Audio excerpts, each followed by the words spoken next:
It's Friday Night Live with Vince, pregame, postgame show. Your destination for top high school football previews and wrap-ups with Vince and his team. Buckle up and hang on for Friday Night Live.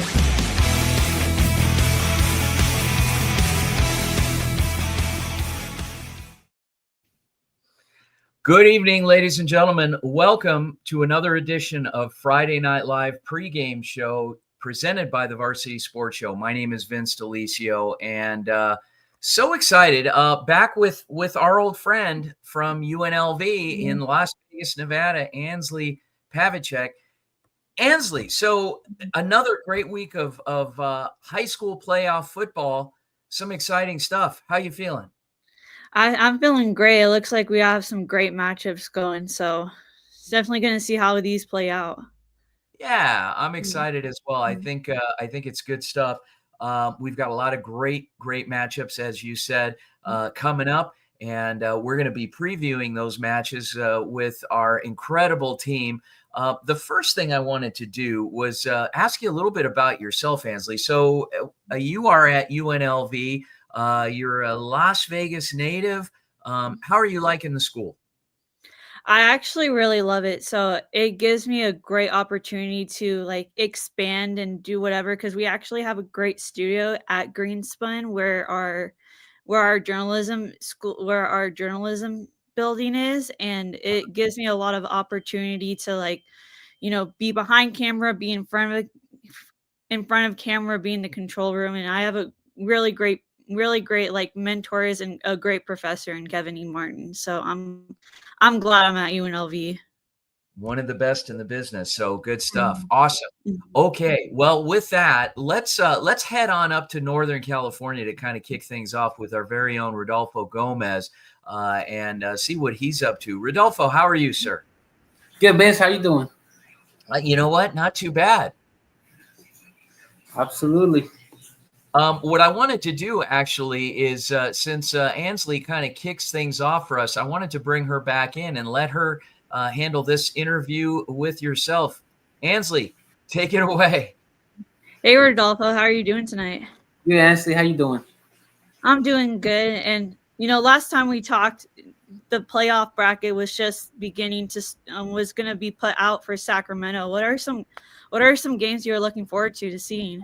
Well, there's two games I'm looking for that are going to define this bracket. It's basically going to be Folsom against Downey. That's an important matchup because Folsom is heavily favored to go their fifth straight section championship. And I know, and also will be Grant and Edison. Grant is very important because last year they faced Folsom in the finals, and that's another contender that we will see in these upcoming days. And they're very favored also, but not as much as Folsom is. So important matches in both of these games. Yeah, definitely. I mean, you mentioned, Edison's another contender. Who do you think could give who do you think who can give Folsom some competition? Well, let me tell you a team that is very underrated, that's not been given much attention. That would be Oak Ridge. Oak Ridge is a team that is very competitive, has not yet doesn't have any commits yet for this year. But it's a team that is very organized, very disciplined. And that's another team that could give Folsom his dues. But we will see what happens in this playoffs. This playoffs will be very competitive, and teams are looking forward to take down Folsom. That's the main goal.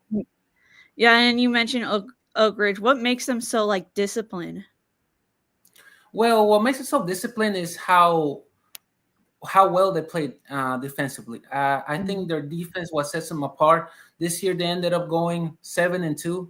I think that was a key throughout the year. There was a game that they played against Rockland. The game was so tight that they ended up winning based on their defense.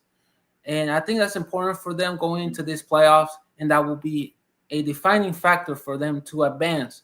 Although they face a tough opponent in Central Catholic, which is another team from Modesto, not from this area, from Sacramento, from Modesto, 2 hours away from here. That is a very good team. So we'll see what happens. Anything can happen throughout the playoffs. And you are right. Definitely playoffs are stuff where some of the best teams could get upsetted, and teams that you don't think will make it very far will go far. So, Rodolfo, thank you so much for catching us up on the games in Sacramento. Absolutely, Ashley. Thanks for having me. Thank you. Oh, thanks, Rodolfo. Awesome. Good stuff.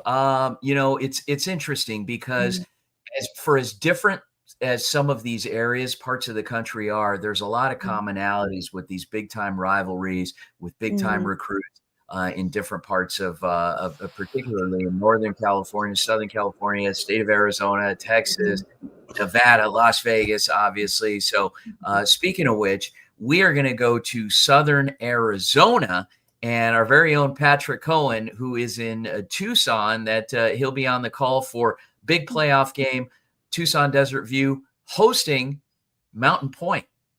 Patrick, how are you, sir? Doing great, Vince. I'm really excited to be covering this game, as you said, between Desert View and Mountain Point. This is going to be a very exciting matchup. I'm really, really looking forward to covering this game tomorrow night. So give us a little bit of background. What makes this such a compelling matchup?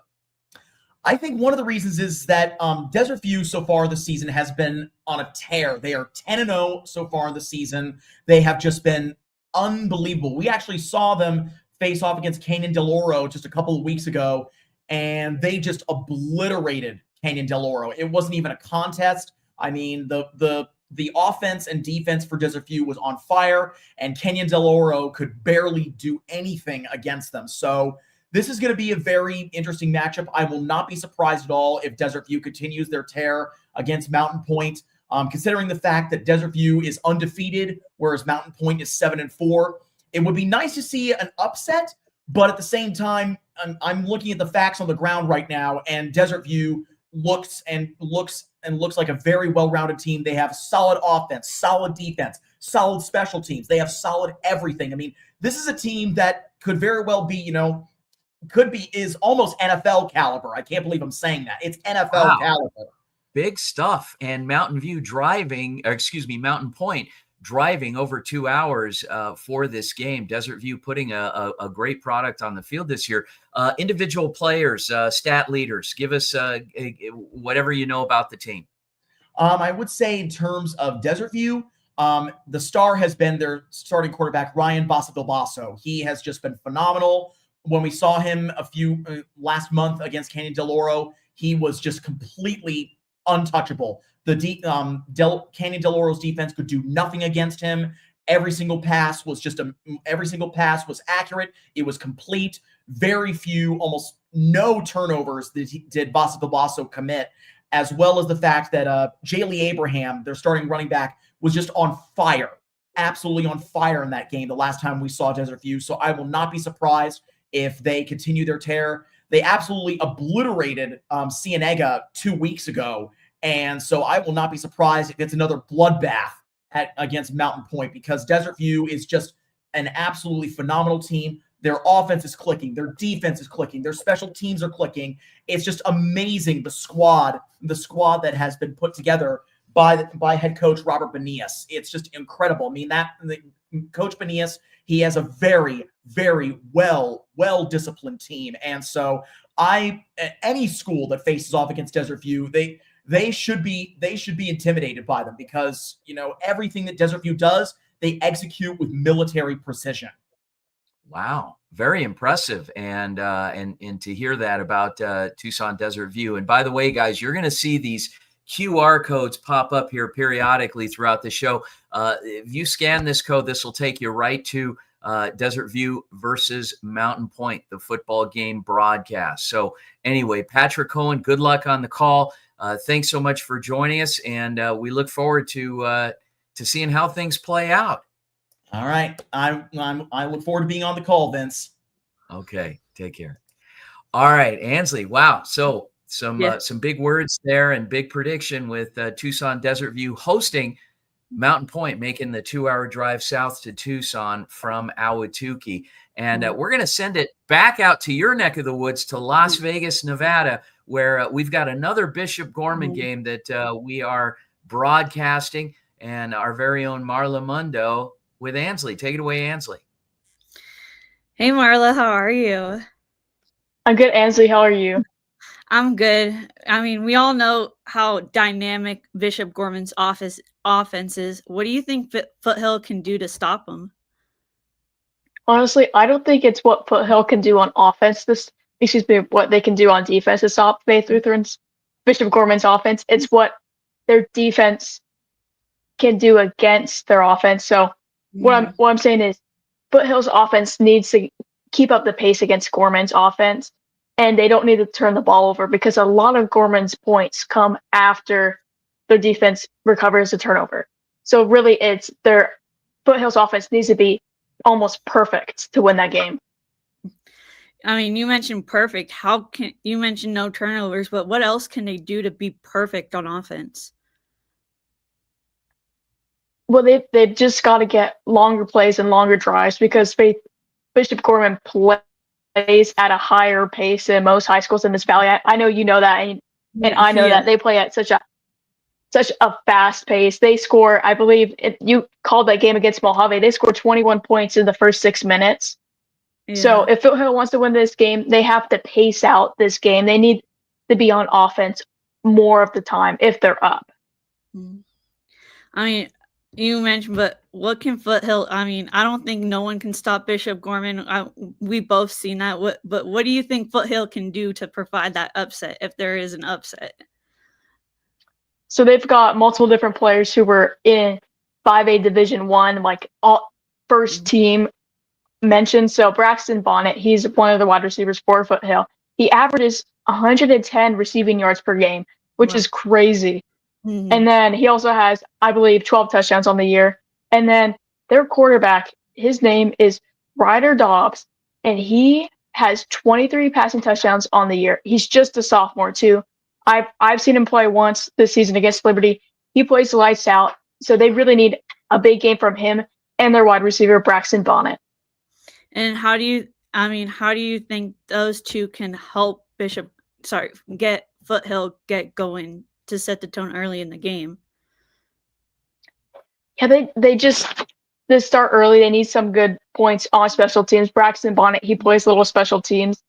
He'll kick return, he'll punt return. So he needs to have nice long gains on kick returns and punt returns and to not fumble the ball. That's something we see a lot at this high school level is when teams fumble the ball when they're on special teams because they're thinking about running before they even catch the ball.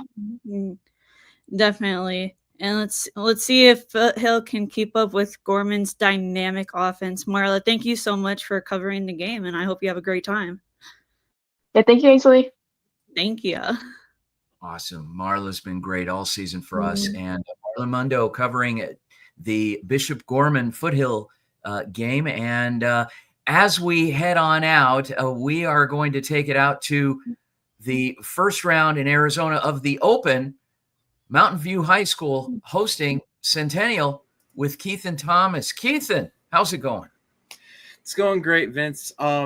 This just talking about the game, this is probably the most excited I've been to call a game thus far. There's so much. Pray tell why. Tell me why. Well, okay, let's start simple, right? So this is a rematch of the 6A championship from last year, Centennial and Mountain View, where Centennial from the 14 seed came all the way back and defeated Mountain View.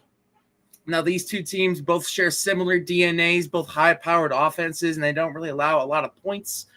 On Mountain View side, we've talked to death about the greatness of Brady Goodman, and what I would say is the top wide receiving core in the state of Arizona in Ziggy Galaviz, Talon Arnett, and Teo Weeks, all incredibly dynamic players. But then on the flip side with Centennial, their offensive line is bookended by two D1 commits in Benjamin Lothar going to Stanford, which is a huge program, and then Ty Gates, who is committed to New Mexico. So it's going to be a crazy game. It's going to be what I predict to be a little bit of a track meet. It's going to be very, very interesting to see what goes on there. You mentioned Centennial last year as a 14 seed. They were, as far back as I can remember, the only 3-7 team to run the table in the postseason and win a state championship. And it's unbelievable to even think that, especially with like how the playoffs have been set up, there's a lot of 4-6, 3-7, 5-5 teams whose season you thought would be done and dusted. But Centennial is a program that is known to be a very successful program. They flipped the script this year, 7-3. They actually outplaced Mountain View in terms of record. Mountain View's coming in at 6-4, but in terms of strength of schedule, Mountain View will be hosting this game, which will be a little bit of an interesting spin. Let's see if the Toros can potentially take advantage of that. One thing I will mention, or I think will be a factor, Mountain View has struggled a little bit at the beginning of the games where they've lost, especially to their big opponents, Liberty, Basha, Red Mountain. They had a little bit of a slow get up out of the gate. So that's something I'm watching for tonight to see if Mountain View can start off strong. And if they can, I would foresee them taking a very big lead to start and then taking the rest of the way through. Keith, and if I'm not mistaken, you're an alum. A little bit. Is my bias showing? Is my bias showing just a little bit? A little, just a tad. Just a sad. Listen, I would love to see my Toros win a state championship. It's been too long. It's been a little too long. I would like to see the campus of champions be champions once more. Awesome. Well, there you have it. Keith and Thomas on the preview of the open first round. Mountain View hosting Centennial, a rematch of last year's 6A state championship game. So, Keithan, thanks again. Good luck on the call, and we'll circle back with you a little later on. Of course. Have a good one.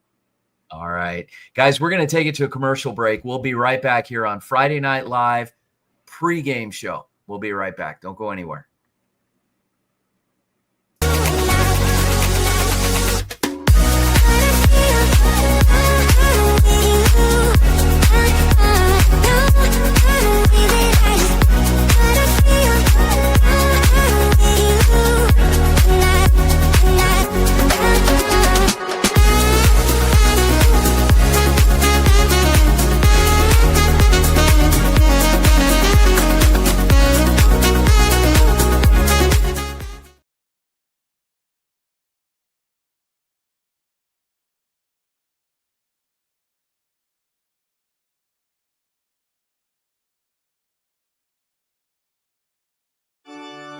Hello, Varsity Sports Show family. I'm Tommaso Perez from ASU. Join me as I bring you inspiring sports stories and updates from our Catholic schools, where faith, tradition, and athletics come together. Catch me live on KDOS 1060 AM Saturdays from 9 to 11 and during Varsity Sports Show game broadcast.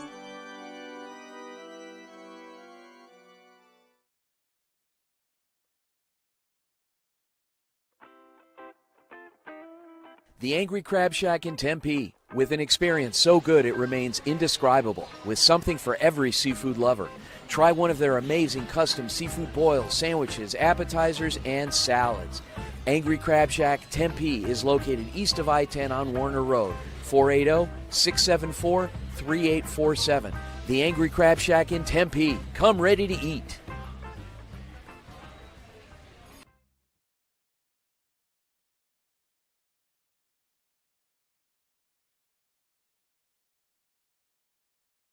Hey guys, good afternoon. Valley Sports and Phoenix metro area. My name is Jorge Anwajardo. Let me introduce myself. I'm currently a graduate student at Arizona State University, and I'm also a Navy vet. I'm hoping to bring the Valley the hard-hitting sports coverage that Phoenix deserves.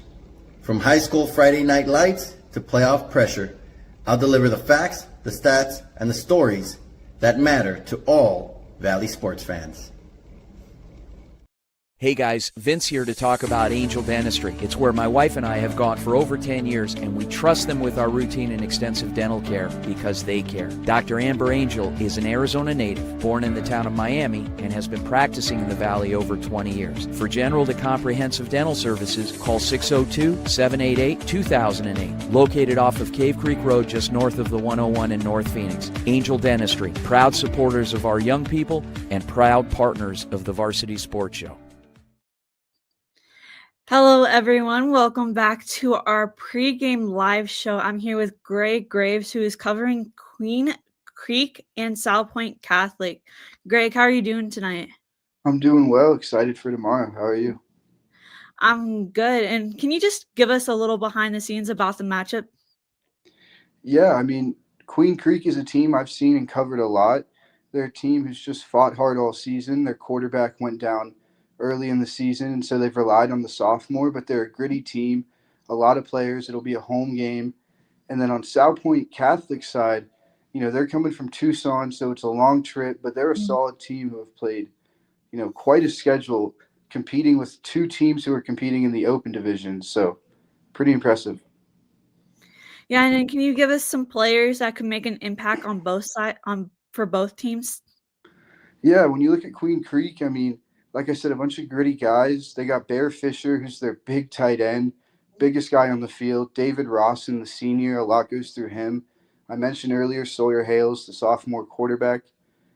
A lot of just young talent, but performing at a high level. And if you look at South Point Catholic, Brian Melton is one of their best players on the defensive side of the ball. And then, of course, their offense runs through Chris Cheney, the 75.5 rushing yards per game on the season so far. And how do you think their South Point's running back can help South Point get the upset on the road? Yeah, in a game like this, running the ball is always so important. They want to control the clock and just control possession. So as long as they're able to move the sticks with their premier running back, I mean, they can kind of control the whole tempo of the game.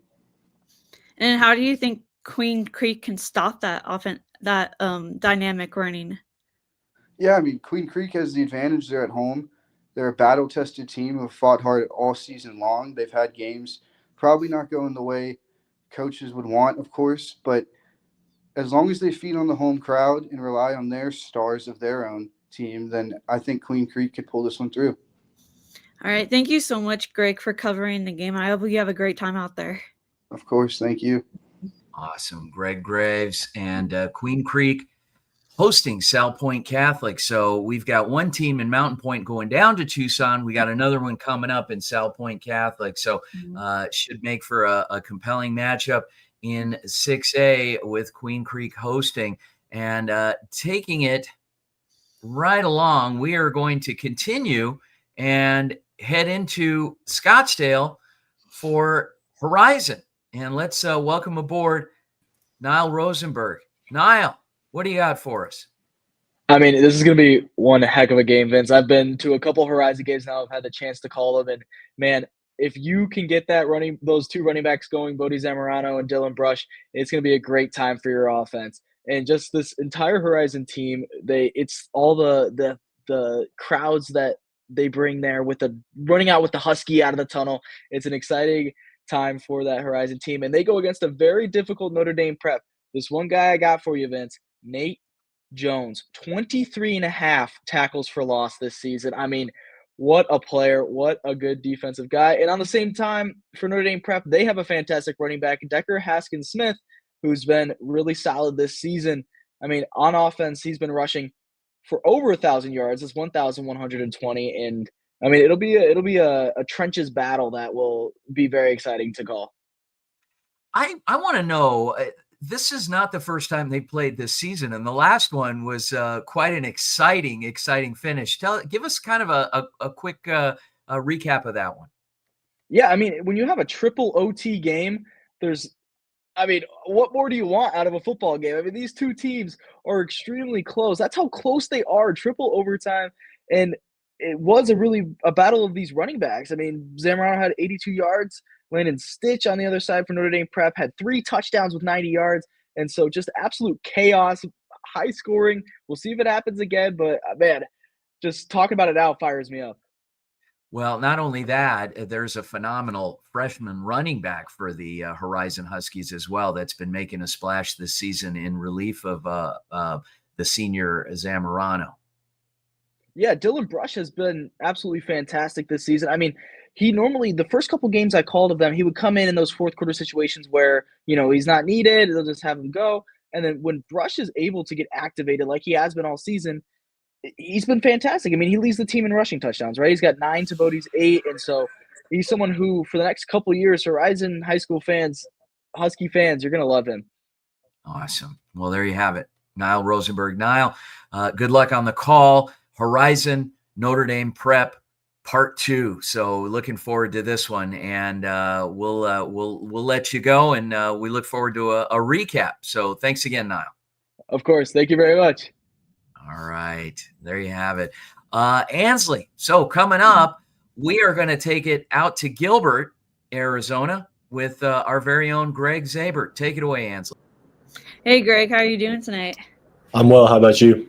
I'm doing good. I mean, man, Gilbert North has been amazing this season. How do you think they can use that momentum heading into this playoff game? Yeah, I like that you talk about the momentum that they have. They currently are on a 6-game win streak in which all of their wins have been by more than 20 points. This is a team taking a ton of momentum in there. They've been playing some fantastic defensive football. They held Mountain Point to only 3 points in their last game. That was 2 weeks ago in the regular season because they got the bye week last week due to the fact that they're the 2 seed. This is a defense that's averaging almost 2.5 turnovers a game. They pick the ball off really well, force a lot of fumbles. They're just a really, really complete defensive team. And I think that's going to be their key to victory against Mountain View. Yeah. And who are some players that we should look out for both teams? Yeah, I'll start on ALA Gilbert North since we were talking about them. I think that they've got a great wide receiver quarterback duo in Ben Livingston and Isaac Massey. Livingston currently has 26 touchdowns, only 4 interceptions. He's having a fantastic season. And then Massey has been just a fantastic red zone option. 700 yards is decent, but 13 touchdowns is really incredible. This is a duo that everybody should be looking for when ALA gets down to the 20, that type of situation, because that connection's been really good there. And then on the defensive side of football, guys like Stockton and McKinney are some of their stars. Gavin McKinney has 14 tackles for loss and 10 sacks, a couple of forced fumbles as well. And then Dye, the defensive back, has 5 interceptions. This is a really, really complete ALA Gilbert North team. On the other side of things, Mountain View is not necessarily as complete of a team, but they certainly have just an incredible running back in Drake Davis. Drake Davis currently has 1,423 yards, had a great game last week in the win against Buena when Mountain View was able to kind of win the wild card game. I guess you could put it that way. So 1,400 yards on the season. He's averaging 7.3 yards per carry and has 12 touchdowns to his name. He's fantastic. And he's kind of, if ALA Gilbert North has Massey and Livingston in the red zone, they have Davis in the red zone. This is just a team that is fully bent on the run, and I expect them to use that a lot. So that's what I'll expect for tomorrow. A big running game from Mountain View. Yeah, and then you look at Mountain View and that running game. How do you think they can exploit that you mentioned they have Gilbert has a really nice defense. How do you think Mountain View can exploit that defense? I think it's going to be a really difficult game for Mountain View to win if they purely rely on the run. I think that some of this success has got to be bent on their quarterback, and Bryn, the senior. He's only thrown 83 passes so far this season, and he's been the quarterback every single game. This is a passing offense for Mountain View that has 442 passing yards to this season. They have very, very rarely used the passing play, and I think – early on in the game, I think that they should use kind of a strategy. Just try to catch ALA off guard. Maybe run some passing plays, try to hit something downfield, maybe run a trick play. Because if you just start with the run and try to just drill that all game, it's going to be really difficult to come back if you get down early. So, yeah, I think just kind of mix it up. Obviously, easier said than done. You have a quarterback who's pretty inexperienced in terms of how he's played this season. But, yeah, that's my 2 cents. Mix it up, get some different plays in. Yeah, definitely try and trick that Gilbert North defense. Greg, thank you so much for covering the game, and I hope you have a great time out there. Thank you. Awesome. Greg Zaber and ALA Gilbert North and Marana Mountain View. Okay, with that, we are going to send it out to Desert Edge, West Valley, hosting Tucson, Vail, Cienega, and Ethan Troll. Ethan, what do you got for us? Well, you're sending me back to my alma mater with Desert Edge, and this team is ranked the 5th best team in the state for a reason. I'm not trying to sound biased, but again, when you look at their roster and the talent that they have on both sides of the ball, they have a lot of 3, 4, 5-star recruits, and one of those 5-star recruits is sophomore defensive lineman Jelani George, who's ranked as the best pass rusher in the state and the country. So that alone tells you what this roster is about. And then Cienega, they're coming in as massive underdogs, but they came out of Sunny Slope with a huge win, and their quarterback Julian Hanley had 424 passing yards and 7 total touchdowns, 4 through the air and 3 on the ground. So I know people might seem like Desert Edge is going to dominate this game, but we've seen a lot of surprises throughout the season. So keep an eye on Cienega. They can pull it off. In terms of the weapons that Cienega bring to the table throughout their season, have they gone to the well with a few of consistent guys? Has it been some new stars each time? I mean, how's that been from what you've noticed in your scouting reports? So based on last season, they've completely flipped their offense. They were really run heavy through a lot of last season. They had 1,800 rushing yards in total. And then now this season, they haven't even gotten close to 1,000 rushing yards, but the air raid attack has done really well for them, especially from wide receiver Jaden Rogers. He just surpassed 1,000 receiving yards from his performance last week against Sunny Slope. He had 6 catches for 189 yards and 2 touchdowns, which is his best performance of the season, which including the playoffs. And then also Aiden Billings, he has 611 yards on the season and 13 touchdowns leading the team. So with those two guys being very consistent, they've been able to put up a good amount of points and be able to be consistent through the air. Amazing. It's going to be a heck of a shootout tomorrow, out at Desert Edge, with Desert Edge hosting Cienega. Big game, and looking forward to it. Excited to get you on the call. Thanks so much, Ethan Troll. Nice work. Of course. Thank you, Vince. Have a good night. All right. Guys, we'll be right back here after the break on Friday Night Live pregame show. Don't go anywhere. The Angry Crab Shack in Tempe. With an experience so good it remains indescribable, with something for every seafood lover. Try one of their amazing custom seafood boils, sandwiches, appetizers, and salads. Angry Crab Shack Tempe is located east of I-10 on Warner Road, 480-674-3847. The Angry Crab Shack in Tempe. Come ready to eat.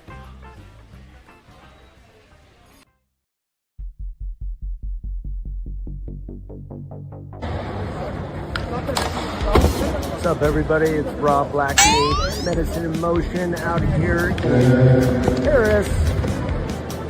We're here at the Roland Garros.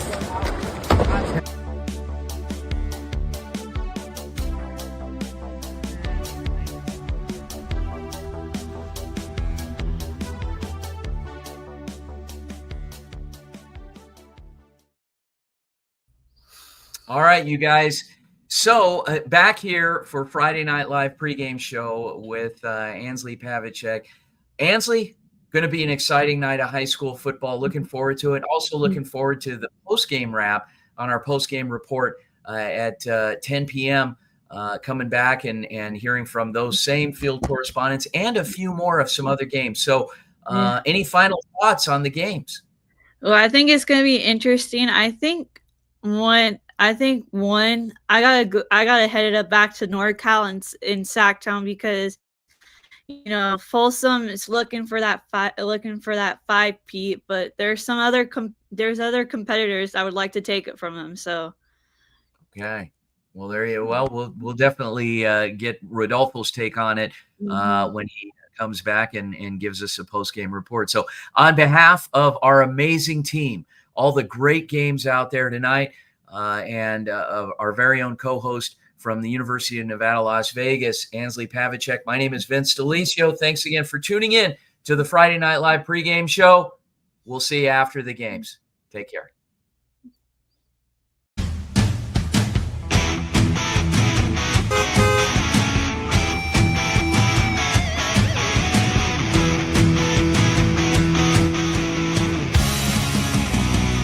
It's Friday Night Live with Vince, pregame, postgame show. Your destination for top high school football previews and wrap-ups with Vince and his team. Buckle up and hang on for Friday Night Live.